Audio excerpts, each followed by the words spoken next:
ভালোবাসা দিবসকে সামনে রেখে নতুন চমক নিয়ে হাজির হচ্ছেন জনপ্রিয় সঙ্গীত তারকা হাবিব ওয়াহিদ। শ্রোতা ভক্তদের জন্য তিনি নিয়ে আসছেন ভালোবাসার গান। এরই মধ্যে গান ভিডিওটির একটি প্রোমো শেয়ার করে সেই খবরই জানান দিয়েছে এই কণ্ঠশিল্পী। নতুন গানটির শিরোনাম পাগল হাওয়া। শ্রাবণের কথায় গানটির সুর ও সঙ্গীত পরিচালনা করেছেন হাবিব ওয়াহিদ নিজে।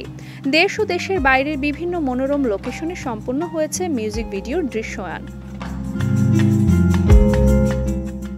গান ভিডিওটিতে হাবিবের সঙ্গে মডেল হয়েছেন তার স্ত্রী আফসানা চৌধুরী শিফা। এই গানের মধ্য দিয়ে প্রায় ৪ বছর পর পর্দা জুটি হয়ে আসছেন হাবিব শিফা। নতুন গান প্রসঙ্গে আফসানা চৌধুরী শিফা দেশের একটি সংবাদ মাধ্যমকে বলেন, অনেকদিন পর আমাদের একসঙ্গে স্ক্রিনে আসা, প্রায় ৪ বছর পর। গানটি নিয়ে আমাদের অভিজ্ঞতা খুবই ভালো। হাবিব কাজের ব্যাপারে বরাবরই পেশাদার। তার মতো একজন পেশাদারের সঙ্গে কাজ করতে ভালোই লাগছিল।